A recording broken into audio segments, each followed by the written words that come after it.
Hi. So what I'm going to talk about today is some of the results from the Alberta Settlement Outcome Survey, and in particular, the relationship between selection category and perceived needs.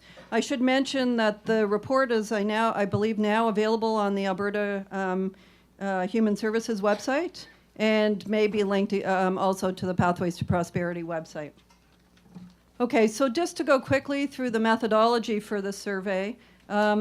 This was a telephone survey that was administered using computer-assisted telephone interviewing back in 2012. Just over 1,000 immigrants in Alberta were surveyed. They were 18 years of age and over, and they had been living in the province from 3 to 60 months. And the sample size provided a margin of error of plus or minus 3% and a confidence level of 95%. Potential participants were identified and contacted using the data file provided by CIC of all landings between 2007 and 2011 who indicated that they intended to reside in Alberta. So this was a random sample that we utilized, and the survey was professionally edited to CLB5 and piloted prior to administration. Okay, what I'm going to talk about today are two key blocks in this survey. One set of items having to do with experience with settlement services, and another set of items relating to information needs and access. And in particular, I'm going to be showing you some of the analyses broken down by immigration category. So these are the categories of immigrants for which we had sufficient numbers. I have to say some of these samples were a bit small, but enough to do the analyses. So this is, again, broken down by immigration category. Okay, so to start, experiences with settlement services. Okay, we asked respondents in the survey whether they had used services for immigrants since they came to Alberta. Now, we didn't just say, have you used services for immigrants, because not all immigrants know what that means, right? When you ask them, have you used services? They're not necessarily keeping track of how many services they've used, whether they've used services that are specifically for immigrants. So we gave them actually much more information, and we said these are services that you might have used that are specifically for immigrants to Alberta, and then we listed the different types of services. So have you used employment services? And we described what we meant by that, yes or no. Have you used information about living in Alberta and referrals, yes or no? Through 8 different types of services. And then what we did is we counted up the percentage of people who have used services and those who have not. The people who said yes to one or more of these services and the people who said no to all of them. And what you can see is just under half of the participants in this study said that they had used settlement services since their arrival in Alberta. Okay, now breaking this down by immigration category, you can actually see some interesting differences. And what you see is that skilled workers or professionals, both principal applicants and their dependents, are more likely to be using services than, for example, provincial nominees and, of course, Canadian experience class principal applicants. We actually didn't have enough dependents of Canadian experience class to be able to do those analyses. Okay, so what we see here is that skilled worker or professional, whether they're the principal applicant or a dependent, are more likely to be using services. Okay, since we asked about all these different categories of services, we were able to look at what type of services people are using.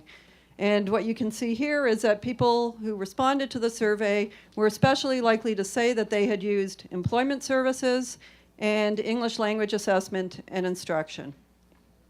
Okay, once again, breaking this down by immigration category, what you can see is this is for employment services. You can see that skilled worker or professionals, both principal applicants and dependents, are more likely to be using services than the other categories of economic immigrants. So I have highlighted in red the economic categories in particular.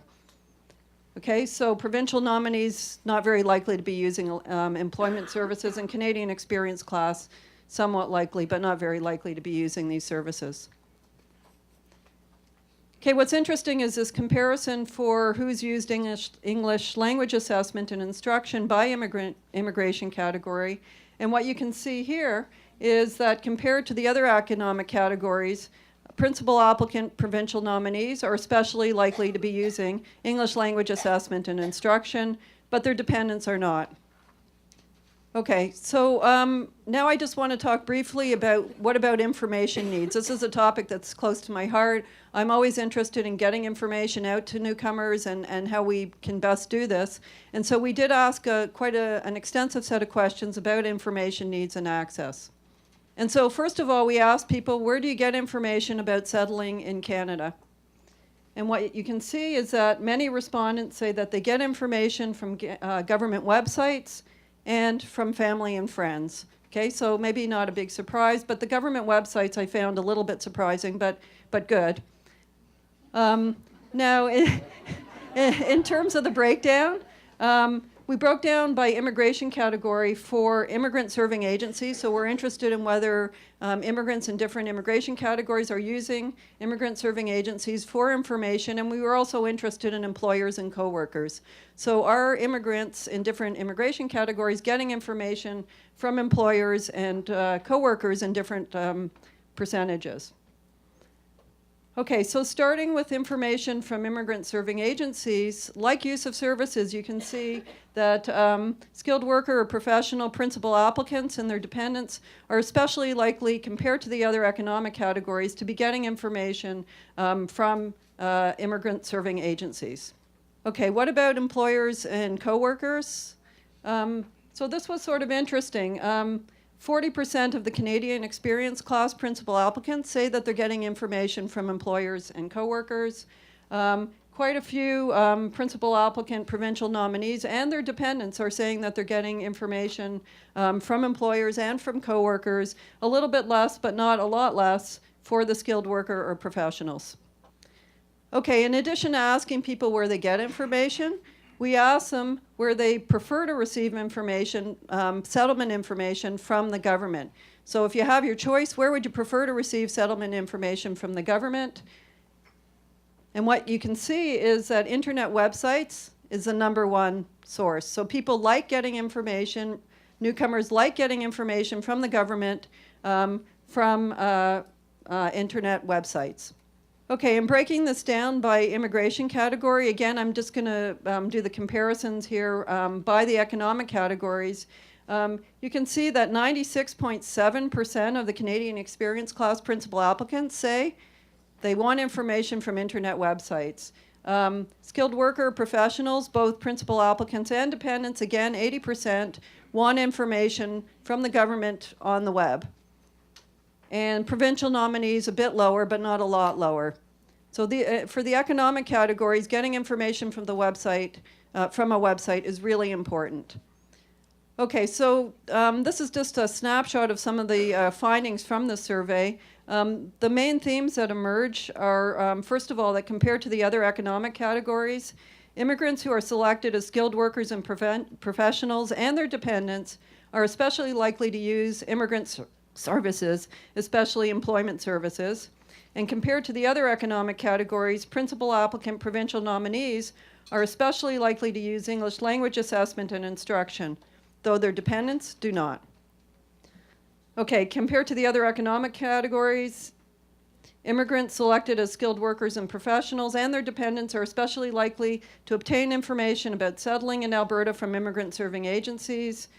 And in terms of preferences, all categories of immigrants prefer to receive information from the government via internet websites, but this is especially the case for principal applicants in the Canadian experience class and skilled workers and professionals. Just some final implications for current policy directions. The findings suggest that increased employer involvement in selection may reduce the demand for immigrant services, especially employment services. Employer-driven streams may demonstrate reduced economic mobility if the quality of their human capital attributes, such as language ability, unless we are selecting for high language ability, is depressed. So they may not be able to be mobile within jobs. And a shift to employer-driven streams is likely to shift the way information is sourced, with employers playing a larger role. And that's it for now.